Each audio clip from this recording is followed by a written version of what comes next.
Eu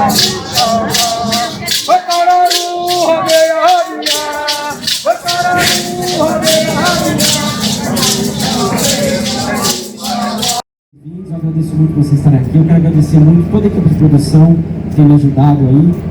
Depois vou agradecer cada um. Sempre difícil, né, vamos falar nome, porque sempre a gente vai esquecer de alguém. Mas eu quero agradecer muito todo o pessoal da produção e agradecer muito todos os indígenas que estão acreditando nesse projeto, que estão aqui, tanto os artistas quanto os oficineiros, os palestrantes, os escritores, autores, os expositores, e os que vêm aqui para somar. Muito obrigado a todos vocês.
Bom dia! Convidamos a todos os indígenas a participarem desse toré aqui na frente do palco, de abertura do segundo encontro de povos originários.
cacique, saia do mar. O cacique, venha dançando, boca de pena.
Band Ervas, né? Mas hoje eu estava falando com o Emerson e trouxe um outro assunto, né? Que eu acho que é interessante estar falando. O pessoal, né, traz muito aí a questão dos conhecimentos do xamanismo, né? Mas de um xamanismo de lá de fora, né? De um xamanismo norte-americano. E é interessante trazer a perspectiva, né? Por exemplo, da representação dos animais para nós, né? Para a nossa cultura indígena, né? Daqui do Brasil, né? De como, né, nós lidamos com as energias dos animais, né? Então eu vou trazer um pouquinho, né, dessa linha, né, nossa, de Andorecó, que é a nossa forma de viver, né? Sobre, né, a energia dos animais. Então, trazendo um pouco dessa desconstrução, inclusive de termos, né? As pessoas, tá muito na moda, né? Trazer o animal de poder, o animal de poder, o animal de poder, meu animal de poder. Né? Então, traz na fala, né, muito ego, né? Muita vaidade, né? Dentro desse trabalho, né, com os animais. E pra gente, né, não é assim, né? O animal não é meu, e nem falamos em termos de poder, né? O poder é essa palavra, esse termo, né? É muito do humano, né? Da vaidade do humano, do ego do humano, né? E quando a gente fala sobre animais, a gente pensa nas energias dos animais como os animais aliados, né? E não como meu animal de poder. Não é a gente achar que dentro de algum trabalho eu vou simplesmente obrigar, né? Ou, não, vem cá meu animal de poder, vem aqui me ajudar em tal coisa. Não é assim, né? O animal, ele tem o espírito dele, o espírito vivo, né? E nós não somos maiores do que eles, né? O fato de sermos humanos, não somos maiores do que eles e nem por isso temos poder sobre eles, né? Então, quando a gente trabalha com a energia dos animais, é algo muito fluido, é algo muito natural, é algo de muito rezo, né? De tempo. Né? As pessoas, às vezes, hoje em dia, vai lá no fim de semana e fala, meu animal de poder é X. A gente, muitas vezes, para ganhar intimidade com uma energia de animal, a gente passa meses rezando com aquela energia de animal, né? Às vezes até ano, né? Então, assim, hoje, né, tá muito isso. Todo mundo tem animal de poder. Qual? É a onça, o leão, o elefante, ninguém quer o urubu. como animal de poder. Por quê? Ninguém quer a minhoca, né? A minhoca tem uma energia maravilhosa. A minhoca, ela remexe a terra, né? De uma maneira que ela faz aquela terra ser fértil, né? As sementes serão jogadas lá e ali vai nascer muita coisa. Então, olha que energia maravilhosa de animal. Mas ninguém quer. Todo mundo quer o quê? Aquilo que é bonito, aquilo que é grande, aquilo que é o quê? Infla o ego, aquilo que infla a vaidade do ser humano. Então, eu venho hoje trazer um pouco essa visão no sentido de desconstruir um pouco, né? Esses termos e essas linhas, né? Como as pessoas estão usando hoje em dia. A gente tem que ter mais respeito com os animais, com a energia dos animais e olhar de fato, né? Para as energias como elas são. Todos os animais, eles têm a sua importância, né? A sua energia que é sagrada, não é um ou outro, né? E aí, ficarmos atentos a algumas coisas, né? Porque muitas vezes o animal nos escolhe. Não é a gente que vai escolher. Às vezes é o animal que nos escolhe, né? Então a gente está atento no nosso dia a dia, olhar para aquilo. Às vezes o animal aparece uma vez, aparece duas, aparece três, em curto espaço de tempo, né? Então, opa, peraí. O que esse animal está querendo me dizer? Não é que ele já é meu. Jamais. Agora é hora de eu rezar. Agora é hora de acender o cachimbo, né, pitanguá, e rezar, conversar, pedir, para que a gente possa entender o que aquele animal está querendo dizer para a gente, né? Então são muito tempo. Aí eu rezei hoje, amanhã não vou rezar mais. Não, vou rezar para a mesma energia de animal. Então existe uma persistência em que a gente vai ganhando uma intimidade, uma ligação com o espírito daquele animal, né? E isso independente do animal, né? Como eu falei, né? Contando uma situação que já aconteceu comigo, né? Uns anos atrás, a gente tem um pé de jambolão bem grande ali na minha aldeia, né? E aí eu estava pitando de manhã, como a gente sempre faz de manhã, a gente sempre, né, faz o nosso rezo, a gente pita um cachimbo, e aí veio um urubu no pé de jambolão. Aí eu fiquei observando. Veio outro urubu. Depois veio outro. Vieram 5 urubus.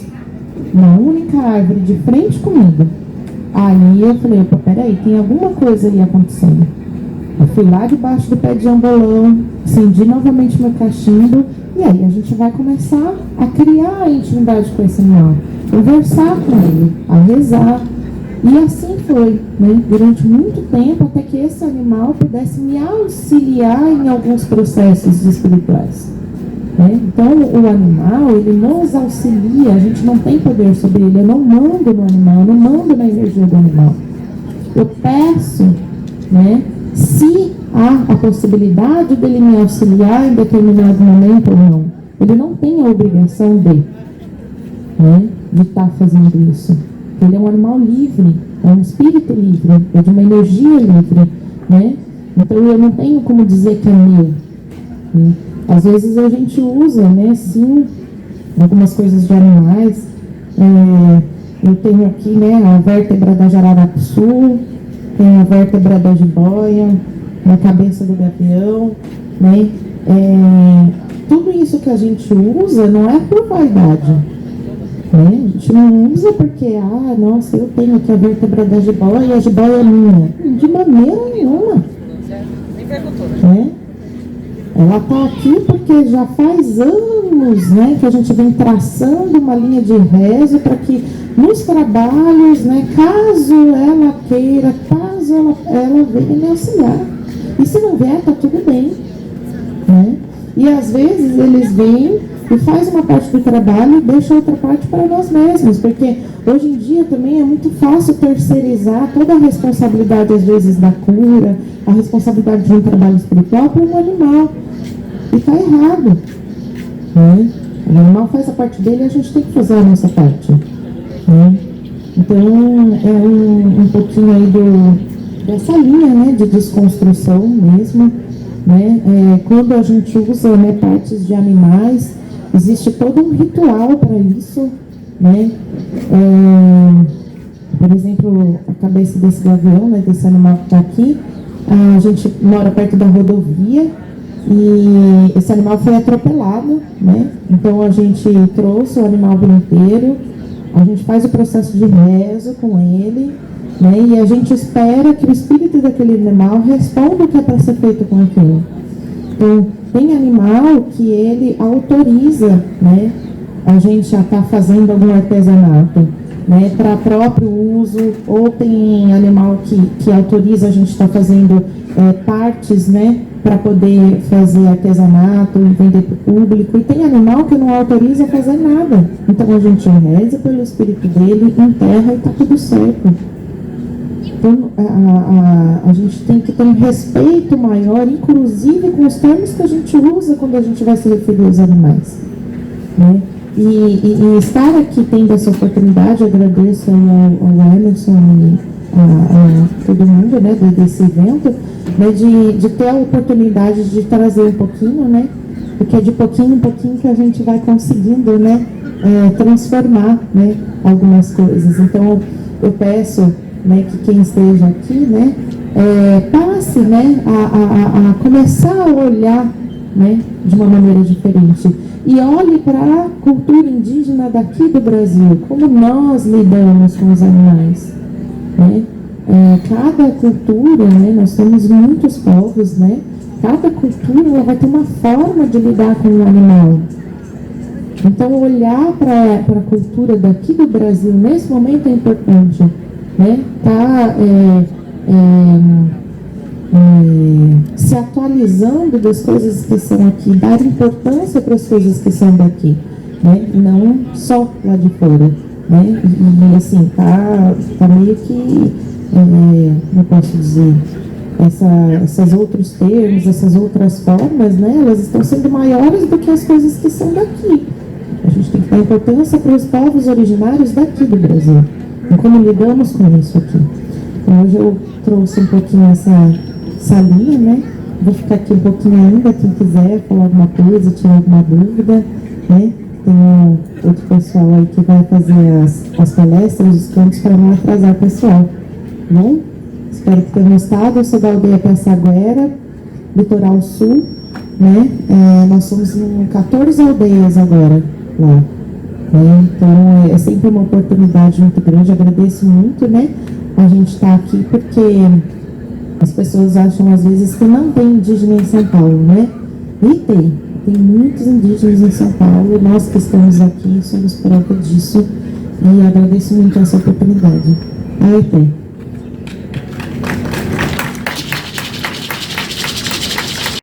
Estava falando do fórum sobre o clima, não é isso? Nós temos um fórum religioso que trata das questões do clima aqui em São Paulo. E eu vi muito pelo Emerson, né? Que é um amigo pessoal já de muitos anos e que a gente sempre teve uma empatia muito grande. E quando você contou que ia ter esse evento, eu contei em casa e meus filhos falaram: a gente quer muito conhecer as culturas indígenas. E realmente eu acho que é uma falha na nossa educação, a gente precisa conhecer mais a cultura dos povos originários do Brasil.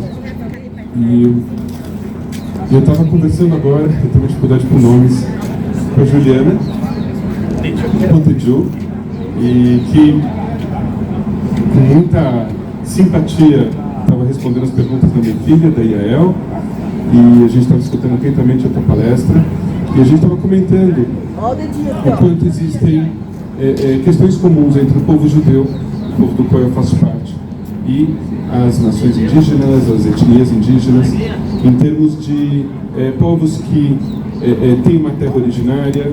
No nosso caso, a gente tem Israel, a nossa terra originária, há cerca de 4.000 anos. Meus filhos estavam perguntando: mas como é que são indígenas e estão usando roupas, vamos dizer, calça jeans e tudo isso? Eu falei: bom, assim como nós judeus que viemos, né, originariamente de um certo lugar, e aqui somos brasileiros, e somos judeus e brasileiros, os indígenas também moram, alguns moram, né, nas suas tribos, nos seus espaços. Eu também não quero ousar falar muito sobre isso porque eu não conheço tanto, mas moram também nas cidades. e absorvem a cultura de um lado e a cultura do outro e mantêm a sua própria tradição. Mas é uma luta sempre a gente poder manter a nossa identidade. Então, a Juliana estava contando, né, de novo, eu repito o nome pela minha dificuldade, tá, de guardar os nomes. Ela estava contando, a gente perguntou sobre a língua, se ela falava a língua tupi-guarani, ela falou, olha, a dificuldade era proibido falar a língua, os anciãos, os antigos, muitas vezes não puderam aprender, então tinha um resgate. E eu fico pensando quanto o hebraico passa por um caminho muito parecido. O Yiddish, que é um dialeto judeu europeu, alemão, também, o hebraico foi ressuscitado praticamente no final do século XIX, começou do século XX como língua popular, além de língua sagrada. Então tem muitas histórias parecidas e é muito importante que a gente se conheça. E eu vim aqui hoje humildemente conhecer a cultura de vocês, que também é nossa, porque como brasileiros a cultura indígena também faz parte da minha cultura. Quero muito agradecer, Emerson, pelo acolhimento e vocês têm um dia bastante significativo. Shalom, Ubraçá, que significa paz e muitas bênçãos para todos vocês.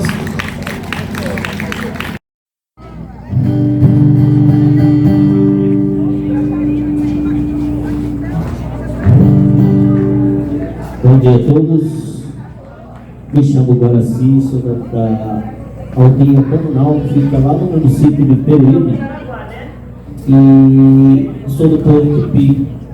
O povo Tupi no estado de São Paulo, ele está na aldeia do Piaçaguera, está na aldeia do Bananal, está na aldeia do Ribeirão Silveira, está na aldeia de Acatu, que é no Vale do Ribeira, né? A aldeia do Bananal, ela está ali onde nós estamos há mais de 300 anos, né? E até hoje a gente ainda consegue manter nossas tradições, né? Como eu disse, o povo Tupi, o povo Tupi-Guarani é um povo só, né? A gente está, como eu disse, a gente está na aldeia do Bananal, a gente está na Piaçaguera, estamos na Ribeirão Silveira e aproximadamente uns 3.500 indígenas Tupi, que é a abrangência no litoral, né? E que fica também na aldeia de Acatu, que fica no vale do Ribeiro. E a minha aldeia Bananal, ela tem mais de 300 anos, que a gente está ali desde a época do jesuítas, né, do pessoal do estado. Então a gente está ali, a gente está nesse fortalecimento do nosso território. E eu resido lá, nunca saí de lá, para meu lugar, né, a gente está ali há muitos anos. E temos também a aldeia Tupi também em Itariri, inclusive está até ali, a Secretaria de Cultura, Nancy, e a gente também tem a aldeia lá do Rio Gazete também, que é Tupi, né? E a gente está nesse fortalecimento cultural, né?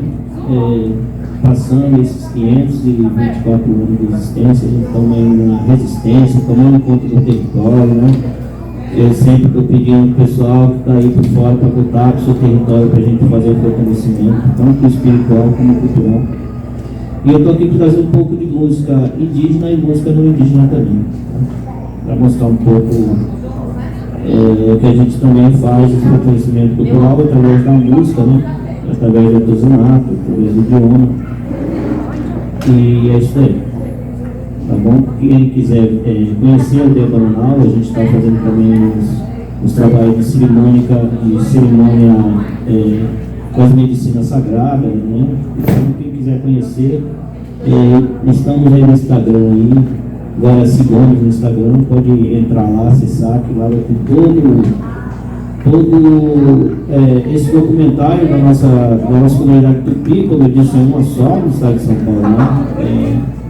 Então ali vai ter todas as informações que vocês precisam, né, para conhecer o nosso povo. Ali está ali meu primo Gilberto, também, que também veio do Bananal, agora ele está na aldeia multiétnica ali em Guarulhos, né? Ele é o cacique lá, cacique dos caciques.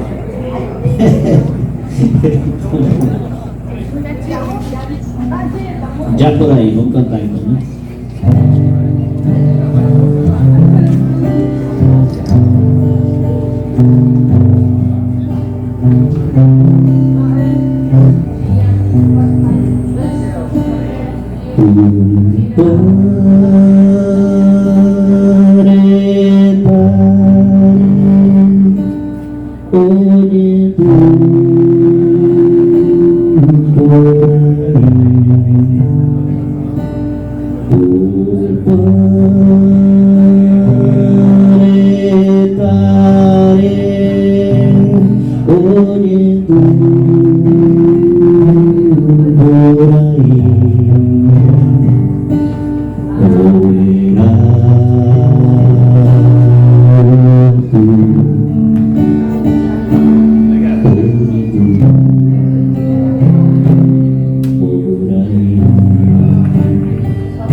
A nossa aldeia ela é preservada de mata nativa. Lá nós temos os nossos animais também e preservamos. Então, preservar é manter a nossa vida.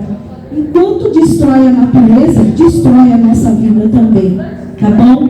Então, nosso lema é preservação e sustentabilidade. Eu agradeço a todos. E outra coisa, temos que manter a nossa cultura indígena. Nós criamos também um cântico, né, para falar um pouquinho da cultura indígena, dessa responsabilidade, desse viver, desse cantar, de trabalho muito, porque o originário, ele trabalha muito, gente, muito mesmo, não é fácil, mas nós estamos aqui nos mantendo vivos, graças a esse espaço que o Emerson nos permite vir falar um pouquinho, cantar e vender um pouco de nossos artesanatos, tá? Muito obrigada, e a gente vai cantar um pouquinho sobre a importância da cultura indígena e vamos encerrando. Tá? Muito obrigada.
Olha, nós vamos fazer um encerramento agora, também com um cântico bem bacana, viu?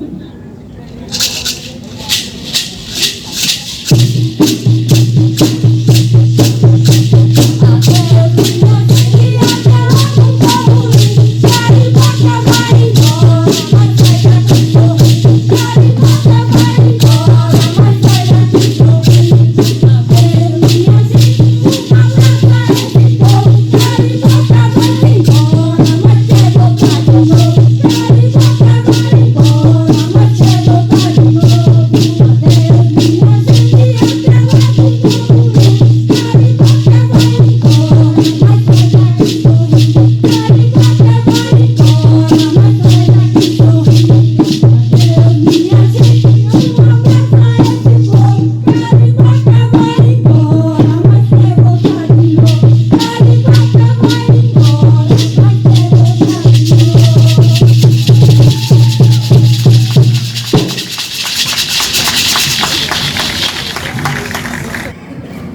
Bom dia a todos. Ainda é bom dia, né? Sim. É bom a gente ver várias caras conhecidas, de amigos e pessoas que empreitam as mesmas batalhas que nós empreitamos, as mesmas dificuldades que nós temos também, né?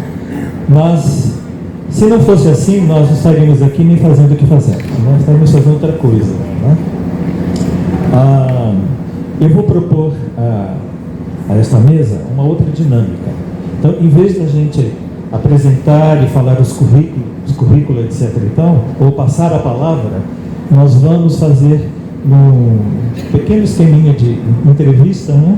Então, inicialmente, a gente joga e você fala de você, deixa para falar da obra depois, fala de você, aquele que produz, tá? Combinados assim? Combinados? Tá. Então, você viu que fica mais fácil. Então, a Aurita pode ser a primeira. Tipo, não quer falar da Aurita, não? Quem é a... Quem? Olívia. Então, começamos com você, Olívia. Tá? Fale um pouquinho de você, de onde você veio, né? A gente tem para isso aí uns 4 minutinhos para cada um, tudo bem?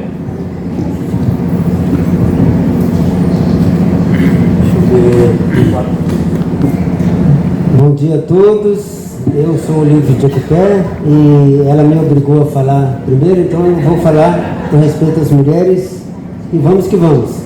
Eu atualmente moro na aldeia Cacareporã, que fica em Curitiba, e morava aqui em São Paulo, quem já me conhece, né? Eu morava aqui na aldeia Purucutu, e hoje, por coincidência, também tem um filho meu aqui que vocês não conhecem, vocês conhecem o outro, né?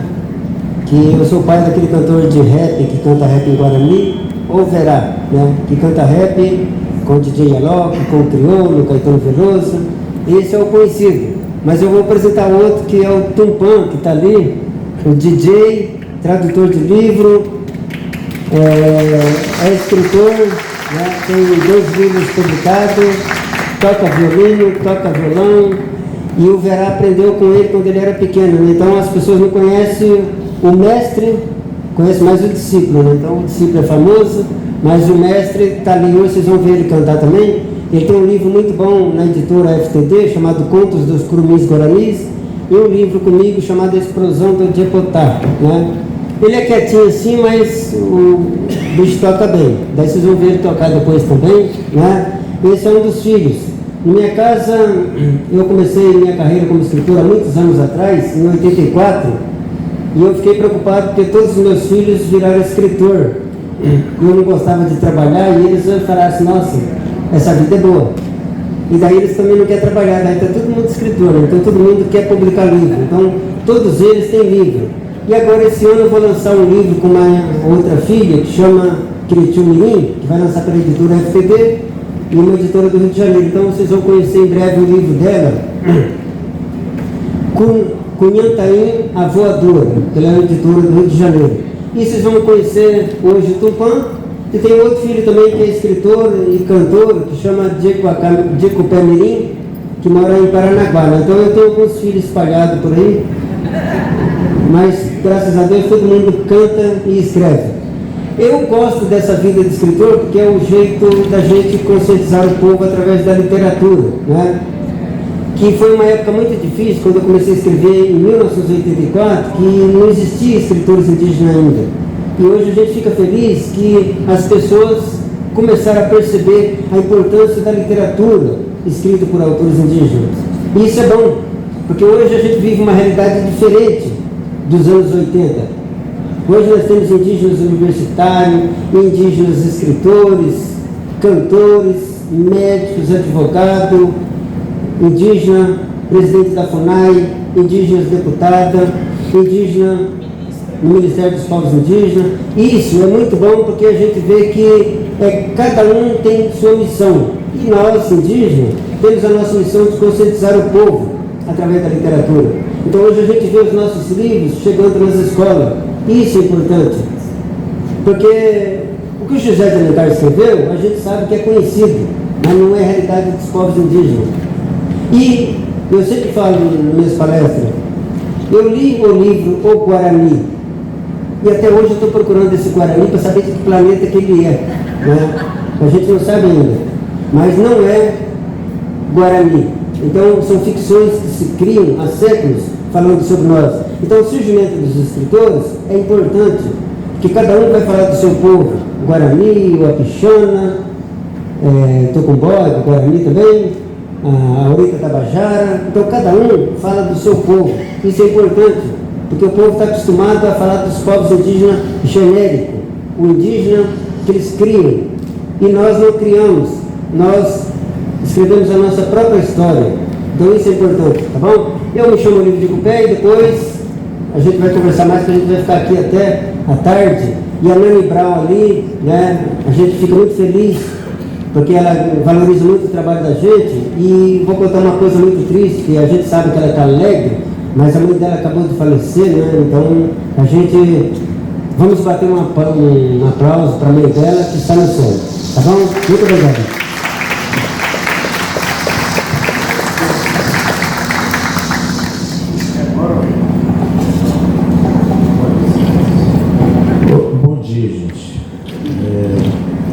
Obrigado pelo convite, Emerson, primeiro que entrou em contato. Agradecer também o Nani também, que faz parte desse trabalho, dessa produção. A gente sabe que é muito difícil produzir. E toda a galera que está trabalhando hoje aqui, e agradecer especialmente vocês que vieram, porque é o que carimba e diz que esse evento precisa acontecer mais vezes, que é importante ter a presença dos povos originários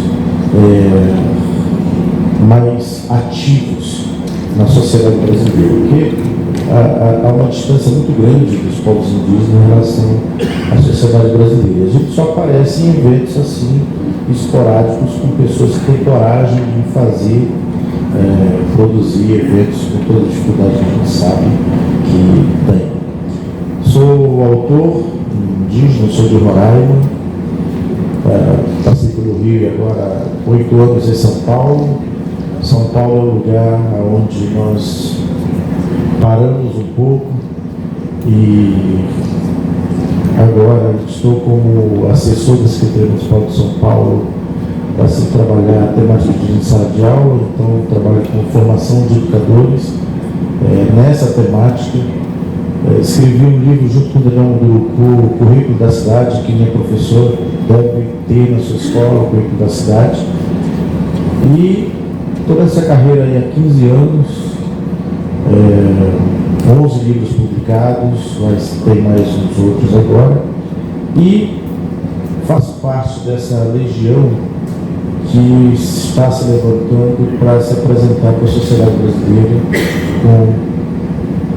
ensinando aquilo que a gente vive, que os nossos ancestrais viveram, nos ensinaram, para que a gente possa viver em harmonia com os seres, com o clima, com tudo isso aí. Então, eu faço parte desse grupo que batalha, que também é uma voz política, e é importante. E diferente do livro que tem facilidade de escrever, eu acho isso extremamente difícil. Por isso que eu demoro a publicar.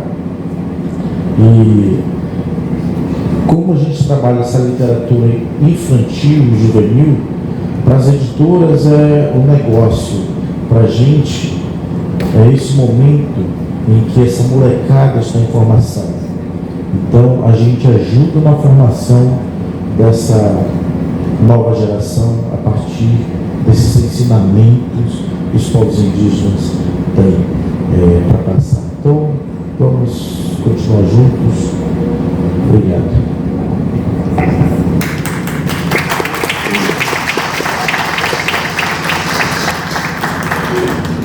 Jaúdio, Jamama, Jaguacabu, Caraítucubó, Tiauaé, Apanho, Mineru, Jamumbareté. Bom dia a todos. Meu nome é Jaguacabu, Caraítucubó, do Tio Guarani. É um prazer estar aqui com vocês. Privilégio grande. Agradecer aí o Emerson, permitir que isso acontecesse. Nani Brown, que sempre nos apoiou também nesse trabalho literário. Para mim, quando comecei a escrever, eu procurei ser fiel à tradição, à nossa tradição, porque para não copiar o modelo ocidental. Então, relatar os contos que nós ouvimos à beira da fogueira e procurar fazer com que não só os não indígenas conhecessem, mas também que a gente fortalecesse a questão literária no meio do nosso povo, porque estamos sofrendo muita influência do não indígena, isso há 500 anos. Então a nossa preocupação também como escritor é firmar dentro da aldeia, dentro do nosso povo, a questão literária e transmitir esses contos, a nossa forma de viver, de ser e existir. Ao eterno aqui.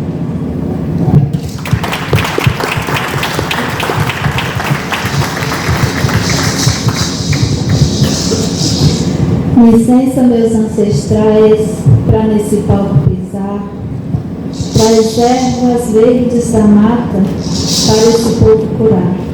Dai a nós sabedoria, seja nossa maestria no toque do maracá.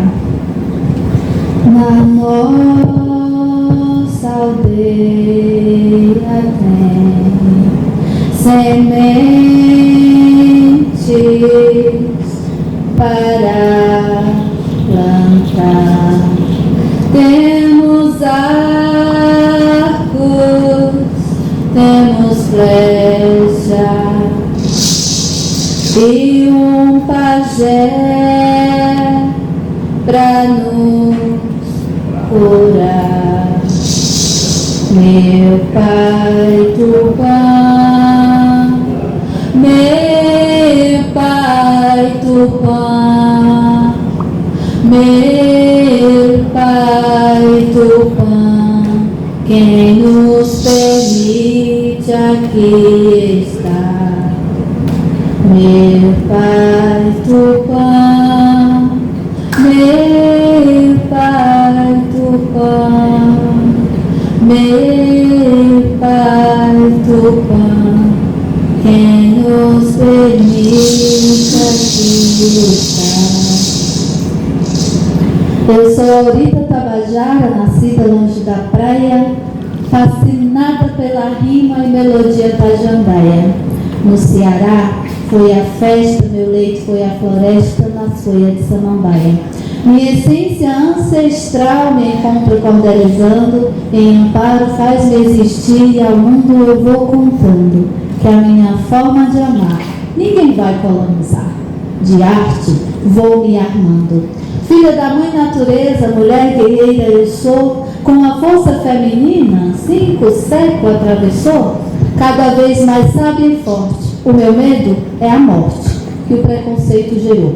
Hoje, esta mulher levanta com letra e voz autoral, contra toda violência por um amor ancestral, de um corpo ensanguentado, usado sem ser amado, mas com espírito imortal. Minha avó é referência desde o tempo de menina, até me tornar mulher. As histórias que ela ensina me incentivam a falar que a mulher tem seu lugar, raiz que nunca termina. Eu não sou como Iracema, a de José de Alencar. Eu sou do povo Tabajara, onde canta o sabiá. Minha aldeia tem durana e minha terra é soberana pelo toque do maracá.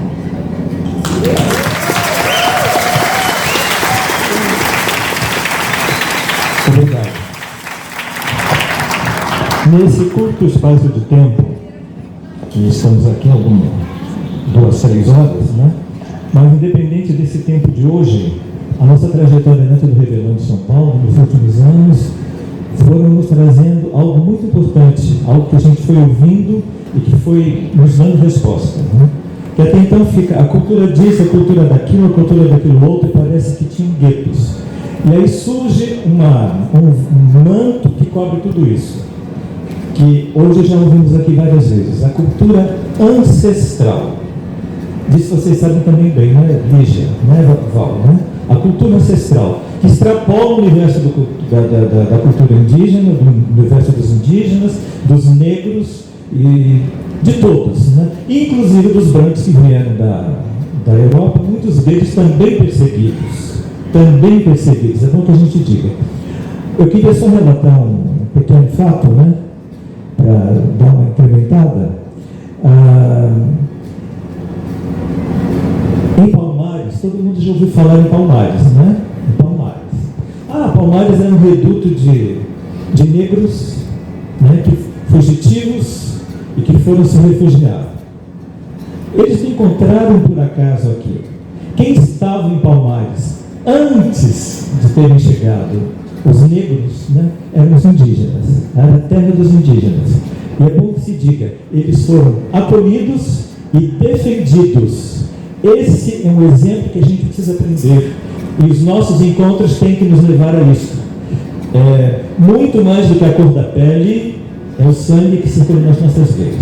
Então vamos ver se a gente, com os nossos encontros, a gente vai conseguir construir essa outra via que não está ainda pavimentada, né?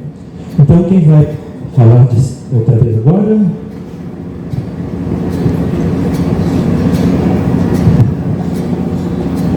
Tá. Então o Cristiano tem uma pleiade de livros publicados, todos têm livros publicados aqui, ou livros engendrados, né? Livros publicados. O Cristiano tem vários prêmios. Então, vou pedir a você, Cristiano, como é para você, que é a sua etnia mesmo, qual é? O Wapixana. Ampliou tudo, né? A quantidade de denominações aqui, que é terrível, né? Terrível no sentido de muito desafiador para nós, mas muito lindo a gente saber disso, né? Então, como é para um índio, um indígena, um escritor, o Wapixana, varar esse universo tão preconceituoso também? Obrigado, Toninho, Cristino. Bom, como o Olívio falou, que ele foi um dos precursores dessa escrita por autor indígena, antes era só os outros que escreviam sobre a gente. Ele fala de 84, mas tem Juliano Potiguara também escrevendo, tem Ademário Ribeiro escrevendo na década de 70, fez coisas de teatro. E depois que Olívio entrou, veio Cacá Verá, teve um livro lá do Amazonas, que não lembro, das árvores, como é que do Povo de Sana, que é considerado o primeiro livro, de fato, início de 80, que foi publicado no Brasil. É considerado o primeiro livro indígenas, feito por indígenas aqui no país. E já na década de 90 vem Cacá Verá, que lança em 94 Terra de Mil Povos. Ou é todas as vezes que me dissemos adeus? Eu não lembro qual. Todas as vezes que dissemos adeus. É um livro lindo. Então, Cacá saiu no Fantástico como um autor indígena, uma coisa fantástica, uma coisa extraordinária. Um indígena publicou um livro, se não me engano, pela Peirópolis. E mais extraordinário que isso é entender que as pessoas estão totalmente alheias ao outro, a reconhecer o outro como igual, com todas as capacidades, com todas as potencialidades, toda inteligência. Então, achar que a literatura escrita por indígena é uma coisa assim totalmente extraordinária. Não. Por quê? Porque a escrita é pra gente. Seria extraordinário se um cachorro tivesse escrito, ou então um cavalo, ou que coisa extraordinária. Todas as coisas foram feitas pra gente. Então não importa onde você nasceu, o que faz, não interessa. A Ferrari, o carro, foi pra gente pilotar. Então não importa se é um indígena, se é um alemão, se é um brasileiro, não importa. Ele foi feito pra gente utilizar. Assim como os remédios. Tá usando um celular. O celular foi feito pra gente, não foi pra bicho.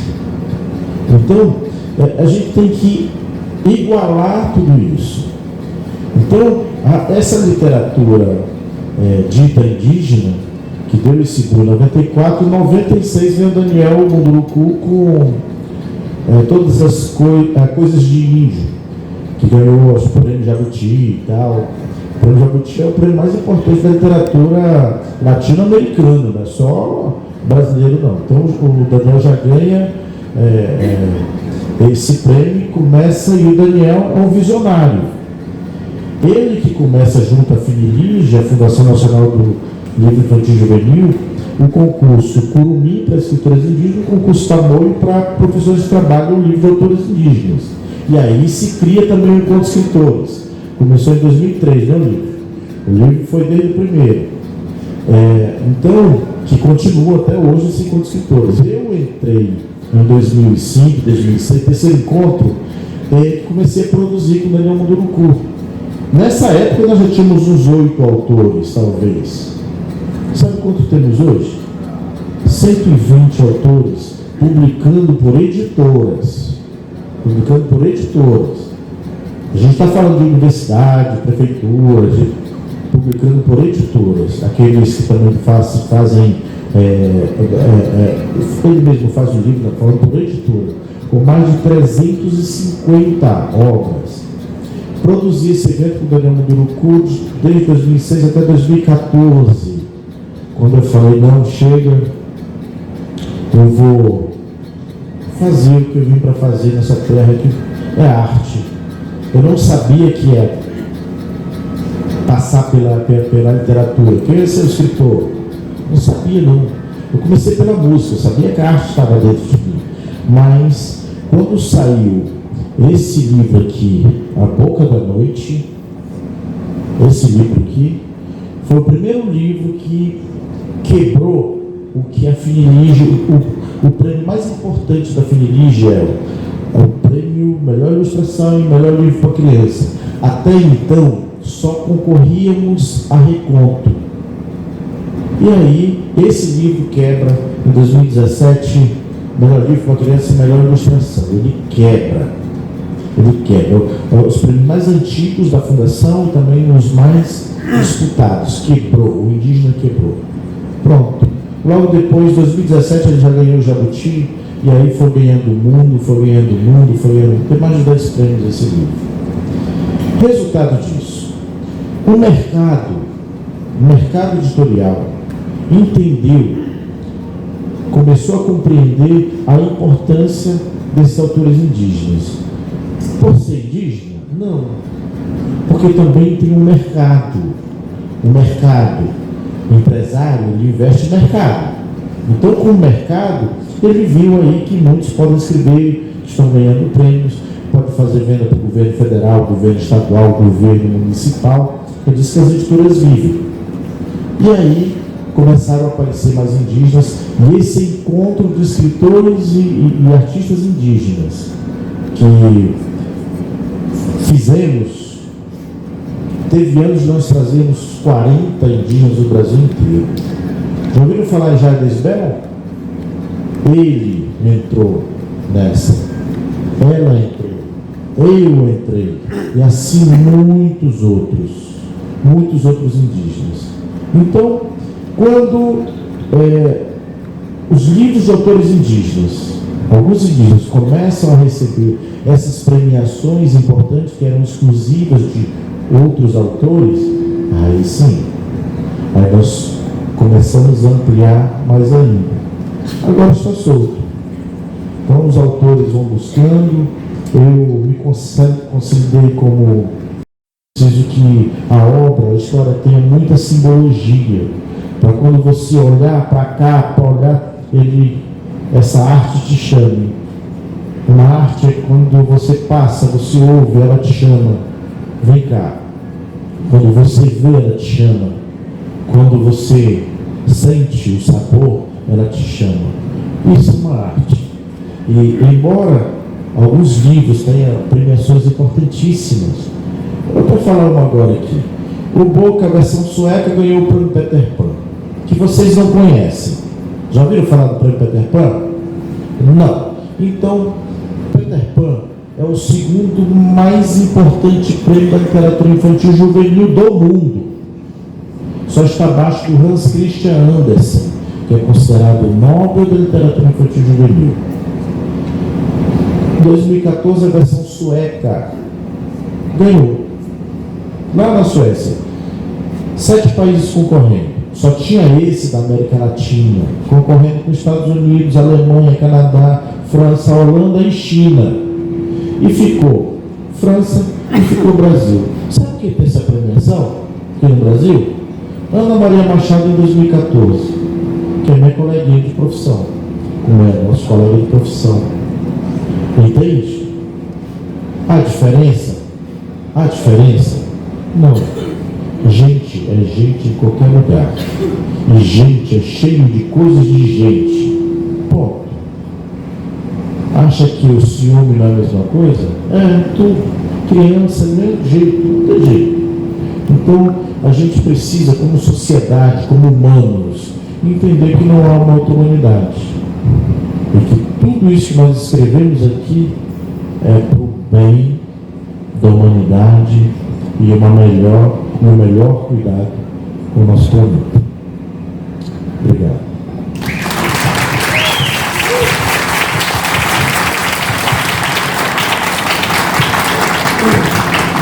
Enquanto o Cristiano falava, eu fiquei pensando no seguinte, né? Logo nos primeiros anos da chegada dos europeus às Américas, né? Eles se apressavam em levar o povo da terra para ser apresentado na corte, né? Os povos emprimados, etc. e tal. Com um detalhe, uma restrição: tinha que tampar as vergonhas, porque na Europa eram as vergonhas mesmo, né? Então levavam. É interessante que hoje a gente não precisa mais mandar chamados índios, né? As obras de vocês estão seguindo, contando as histórias de vocês, o olhar de vocês. Isso é muito importante, né? E permanente, foi o que você falou. Bom, quem vem agora?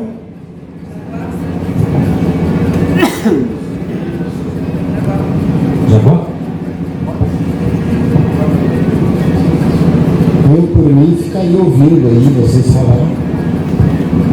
Pessoas que estão há tanto tempo na estrada já, da estrada literária.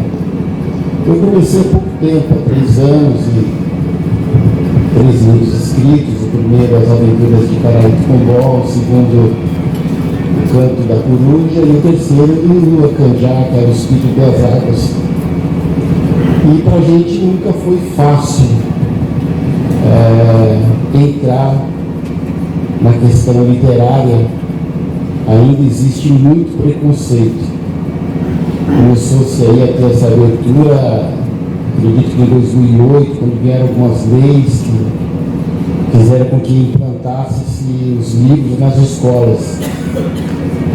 E hoje a coisa tem melhorado, tem dado uma abertura maior para a gente que escreve, né? Os contos indígenas, as histórias indígenas.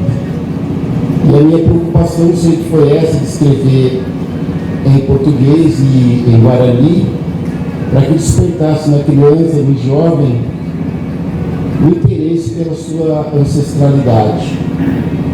E manter também algumas histórias originárias. Não houvesse adequação, não houvesse aí uma adequação ao mundo ocidental. Então eu como escritor indígena, eu procuro seguir à risca, resgatando aí as nossas tradições.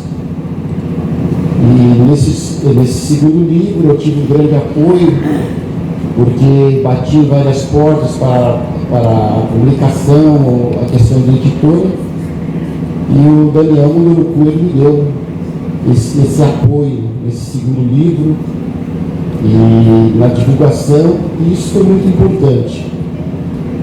Dentro da aldeia, esse livro já está sendo lido, porque ele é escrito também em Guarani, e as crianças estão tendo esse resgate de histórias, de contos que os Queramões, os mais antigos, contavam, que foram perdidas. Então a gente procura decodificar isso, codificar isso. Porque a escrita indígena, acredito que seja isso, a materialização daquilo que a gente viveu, que os nossos antepassados viveram. E hoje estamos vivendo esse momento aí que muitas escolas, são muitas palestras, muitos diretores nos chamam para palestrar referente à literatura indígena, e aí a gente vê como a criança está distante desse universo. Eles desconhecem muitas coisas que se tornaram estereótipos, né, do dia a dia, como por exemplo, quando alguém vê alguém com uma caneca de chimarrão, você fala, olha o gaúcho, e, na verdade isso é algo da cultura guarani, e tantas outras coisas. A questão do gaúcho chama o outro de tchê, então isso é uma palavra que vem de tchê, que é do Guarani também. Então essas oportunidades que surgem de palestras, de nós escrevermos, é de quebrar esses paradigmas, esses estereótipos que foram criados sobre nós. E é um grande privilégio estar aqui nessa roda de conversa com pessoas que estão há tanto tempo na estrada aí. Ao eterno. Obrigado.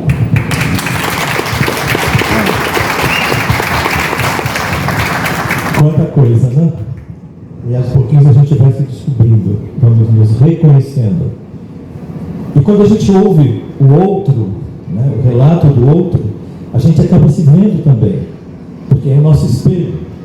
A gente fica girando em torno de um foco cultural único, né? Narcisismo, ou nem sei o nome que você possa dar a isso, é mais que narcisismo, né? Mas é empobrecimento. De repente, vamos falar um pouquinho. Sim? Ela? Tá bom, desculpa. Tá bom. Então, antes de você falar, eu tinha visto você com o maracá na mão, e eu tinha uma pequena historinha. Me empreste seu maracá, por favor. Não sei se vocês se lembram que cerca de 30 anos atrás os povos craôs, as comunidades craôs no Mato Grosso estavam se autodizimando. Lembram-se da história? Isso foi assunto em várias redes. As mulheres, quando ficavam grávidas, isso é um fato, gente, eu não estou, né? Subiam na árvore e pulavam para abortar. Procurem nas redes, vocês vão ver fotos, inclusive, de vários jovens craôs enforcados. Diziam eles, em 30 anos isso, que não valia mais a pena. Teve uma pessoa que se aproximou da aldeia e começou a fazer um trabalho, né? E gravaram um vídeo e a história começou a mudar, né? Essa história a gente acabou trazendo para a prefeitura de São Bernardo do Campo, um grande encontro de educadores, foi muito legal. Por isso eu te pedi licença. Naquele momento foi que me colocaram nas mãos pela primeira vez um maracá, mas eu sempre peço licença. A outra vez, naquele momento, eles contaram a seguinte história. Vou ver se eu consigo fazer ainda, Urique. O senhor está perfeito esse aqui? Perfeitinho? Não, claro, pelo amor de Deus. Naquele momento, eles chegaram e disseram: este aqui, esses craôs, não sei se é válido para outras culturas. Essa aqui é a terra. Este aqui, o eixo que sustenta a terra. E esses aqui são os homens, girando em torno da terra. E esse sozinho que ficou no fim conseguiu, é difícil. Esse sozinho que ficou é o atalaia, aquele que é o olheiro, o olhar que nunca vai dormir, né? Tem sempre alguém que vai ficar circulando. Essa é uma grande lição que a gente podia estar levando para a escola também, resgatando e levando para a escola. Muito obrigado, Aurita.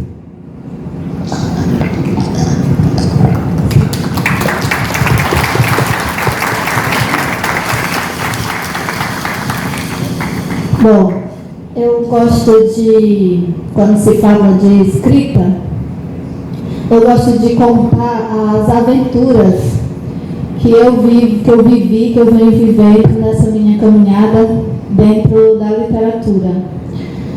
Na minha infância, eu sempre fui muito preguiçosa de fazer as coisas de casa. E a gente tem a tradição da debulha do feijão. Até hoje a comunidade tem um montante de feijão do tamanho desse circo, a comunidade, mentira, não é desse tamanho, mas é grande. E a comunidade fica em volta para debulhar o feijão. E eu não gostava de ficar sentada para debulhar o feijão. E os meus irmãos ficavam muito bravos, perguntavam para minha avó, porque eu fui criada pela minha avó. Por que a Aurita não senta para debulhar o feijão? Aí minha avó dizia, porque a preguiça dela vai virar poesia. Então, no momento, tudo que rolava ao redor, no momento, a contação de histórias, as comidas que a gente comia na hora, que era o jerimum, que aqui em São Paulo o povo chama de abóbora, né? A batata doce, é o inhame, é o cará. Tudo isso tinha ali no montante de feijão para as pessoas que estavam debulhando o feijão. Então, tudo que rolava ali eu escrevia em poesia. Não fazia o texto, já ia direto na poesia. Porque a poesia nos meus ouvidos, até então eu não sabia que eu escrevia esse gênero literário chamado literatura de cordel. A poesia nos meus ouvidos, ela soa desde muito cedo. O meu avô era vaqueiro, ele cantava com o gado toadas, que eu chamo de toadas personalizadas, porque não estava escrita em livro nenhum. Então era daquela forma que eu queria falar com as pessoas, era através da poesia. Então, ali no montante de feijão, acabava o montante de feijão, aquele espaço virava o meu palco. Então, os meus primeiros aplausos, os meus primeiros incentivos, assim, veio da minha comunidade, principalmente da minha família, porque o montante de feijão acabava e ali virava o meu palco para declamar tudo que eu tinha escrito durante ali o meu momento de preguiça, né, que tinha virado as poesias. E assim eu fui gostando dessas aventuras, e quando eu chego na escola, com 9 anos de idade, porque eu não tive a oportunidade para a escola com 6 anos, pequenininha como as crianças vão para a escola, quando eu chego na escola eu sou a única menina indígena numa escola regular, eu não entendia primeiro por que as crianças ficavam sentadas uma atrás da outra. Se na aldeia tudo era assim, circular, né? Para debulhar o feijão era tudo circular, para contar a história era circular, e porque na escola eu tinha que sentar atrás de uma pessoa e nem podia fazer nada, né? Era só escrever, aquele quadro verde não vai sair da minha memória, com aquele giz branco, e escrever e colocar no caderno. Então, se o professor ou a professora vacilasse, eu tirava todo mundo, sentava no chão. Quando a professora virava à frente, nós estávamos lá sentados no chão. Então, toda semana eu ficava de castigo na escola. De castigo para a escola. Porque eu desconhecia essa palavra, que eu não ouvia na minha aldeia a palavra castigo. Na aldeia, quem colocava ninguém de castigo? Criança de castigo. E aí, foi naqueles castigos da escola, com 9 anos de idade, que nasce o meu primeiro texto, que eu dou o título de Grão. Por que é o grão? Era a minha visão de educação ali, na minha infância. Que eu vou dizer um pedacinho. Vou contar-lhe um segredo que aprendi como enredo recitando em poesia. De um grão que foi plantado, cultivado e germinado para se praticar todo dia. Esse grão vem da memória, transformado em história para nossa educação. Um velho que me contou sobre o grão que já brotou no despertar da tradição. Eu fiquei imaginando na cabeça, martelando, o que esse grão significa? Será bom para comer? Para ninguém queria dizer, vai que esse grão não fica? Fui perguntar lá no rio, mas ele estava com frio e não quis me responder. Voltei até o curral, mas não tinha um animal para algo me dizer. Fui perguntar para a Jandaia, que se banhava nas praias pelo lado de Fortaleza. Ela me mandou voltar e os ancestrais escutar e ouvir a minha natureza. Aí me veio a lembrança, é meu tempo de infância, que os velhos me diziam que prestasse atenção na chamada educação, não deixar a cuca vazia. Eu ouço histórias na aldeia e para que outros leiam, escrevo aqui no papel. E o grão que estou deixando é outra geração buscando, mesmo em forma de cordel. Lógico que esse texto é bem maior, está publicado aí nas redes sociais, quem quiser conhecer depois, na internet, é só jogar o Grão de Aurita Tabajara que vai aparecer o texto por inteiro. Ele está publicado em umas revistas online. Lógico que esse texto ele não está metrificado na literatura de cordel. Ele é uma poesia, porque com 9 anos de idade eu não tinha essa maturidade, essa noção de que a literatura de cordel precisava atender às regras que eu entendo hoje. A métrica, a rima, a oração, um monte de coisa para poder ser chamado de cordel e ser publicado como literatura de cordel. Mas até hoje eu não mexi nesse texto e não quero que ninguém mexa. É a essência da minha visão de educação com meus 9 anos de idade. Então aí eu fui gostando da brincadeira. Quando eu chego, eu termino o ensino médio e vou para o magistério, faço parte da primeira turma de magistério indígena do Ceará. Quando eu chego no magistério, tudo eu quero rimar também, né? Aí lá eu vou rimando tudo que acontece no magistério. E aí durante os 3 anos e 6 meses eu fiz todos os relatórios das aulas do magistério. O magistério aconteceu em Fortaleza, foi pela Secretaria de Educação do Estado, pela SEDUC. Quando termina o magistério, a Secretaria de Educação acha interessante, edita, publica e adota o livro. E aí nasce o Magistério Indígenas em Verso e Poesia. Ele nasceu em 2004 e foi meu primeiro assim, sonho realizado com as minhas palavras aqui escrita no papel. E até então, minha gente, eu não sabia o que era uma biblioteca. Eu não conhecia. Eu sempre achei muito bonita essa palavra, a biblioteca. Eu pensei que biblioteca era uma mulher. Eu não sei se é porque eu gosto de mulher, aí eu vou associando, né? E aí eu sempre achava, biblioteca, que nome bonito danado é esse de biblioteca? Quando eu estou no magistério, no dia do meu aniversário de 20 anos, os professores, olha que eu sou velha, hein? Os professores de magistério me levaram para conhecer a BES, a maior biblioteca que a gente tem no estado, a Biblioteca Estadual do Ceará. Quando eu chego na biblioteca, minha gente, eu me dando a chorar. Porque que tanto livro é esse, né? Que coisa grande, que coisa linda. É uma casa de livros, né? E é aqui que eu quero morar. Então eu chorava demais e ninguém entendia porque eu estava chorando. E os professores me deram de presente o livro da Eliane Potiguara, metade máscara, metade cara e metade máscara. Quando eu recebi esse livro, foi o melhor presente que eu recebi na minha vida ali. Foi aquele livro. Porque eu queria saber o que estava escrito ali, era uma mulher indígena escrevendo. Então, depois fui pesquisar, já tinha contato com a internet, né? Isso já em 2002, 2001, 2002, já tinha contato com a internet, já estava morando mais perto da cidade, já tinha me casado, essa palavra sempre era na minha cabeça, já tinha me casado, fui morar na aldeia do pai das minhas filhas, né? E aí, foi na época do magistério, fui me dedicar ao povo calabaça, também nas suas histórias, porque não é só minha avó que é contadora de histórias. No povo calabaça tem os anciões e os velhos contadores de histórias. Fui me dedicar a escrever sobre os anciões do povo calabaça, escrever sobre o povo calabaça. E foi aí que nasceu o meu folhetinho, cadê ele? Toda luta e história do povo tabajara. Porque eu sou uma mulher tabajara, estava lá no meio do povo calabaça, casada, né? E aí tudo o que eu vou vivendo, eu vou transformando em rimas, em poesia. E aí depois eu venho para São Paulo, né? Só em 2009 eu chego em São Paulo. Eu não vim para São Paulo para morar. Quando eu chego em São Paulo, eu entendo que as pessoas de São Paulo veem a palavra tabajara como uma coisa falsa. Porque naquela época existia um programa chamado Cacete Planeta. E aí o povo vai associando a palavra tabajara com uma coisa falsa. Aí eu me apresento nos eventos e o povo ri da minha cara e ainda diz assim, a organização tabajara, né? E aí eu entendo que eu preciso ficar em São Paulo para o povo entender que o meu povo existe, resiste e sempre existiu, né? Que o meu povo, a palavra tabajara significa Senhor da aldeia. E nós...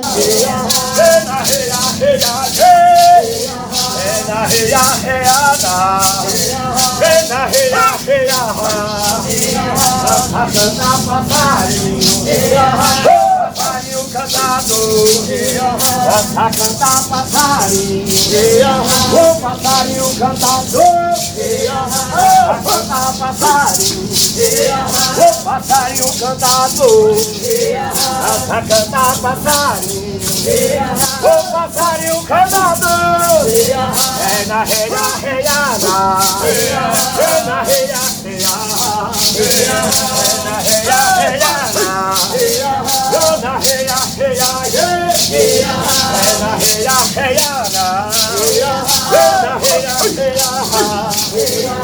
reia, reiana, é na reia,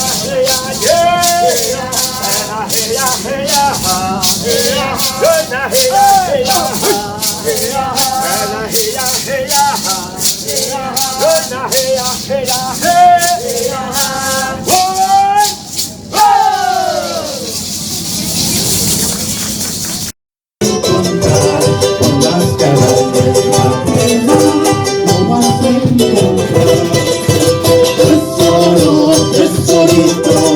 ¿Acaso porque soy pobre me pagas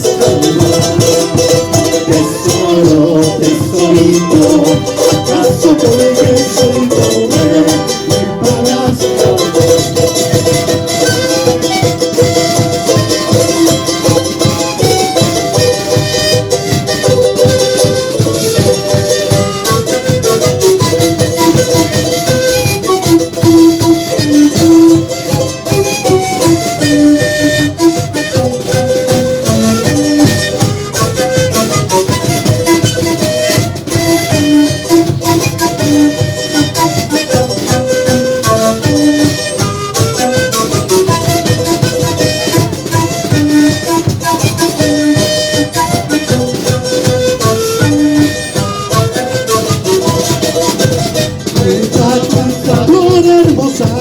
pedacito de mi corazón, muchachita flor hermosa, pedacito de mi corazón. Yo te he querido, yo te he amado con todo el corazón. Yo te he querido, yo te he amado con todo el corazón. Flor hermosa, con todo el corazón. Flor hermosa, con todo el corazón.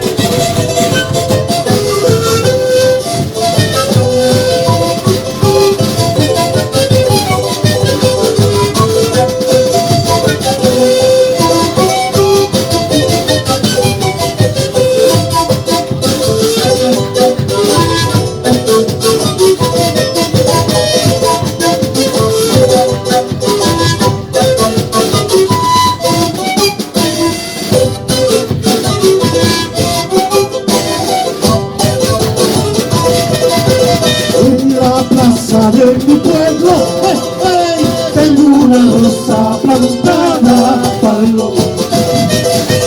En la plaza de mi pueblo, tengo una rosa plantada, palomita. La rosa floreciendo y no poder padeciendo, palomita. La rosa floreciendo y no poder padeciendo, palomita. Ay, palomita, y no poder padeciendo, palomita. Ay, palomita, y no poder padeciendo, palomita.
Aplausos para o grupo da Reserva Indígena Filhos desta Terra Multiétnica de Guarulhos, né? Juntou também os outros povos originários.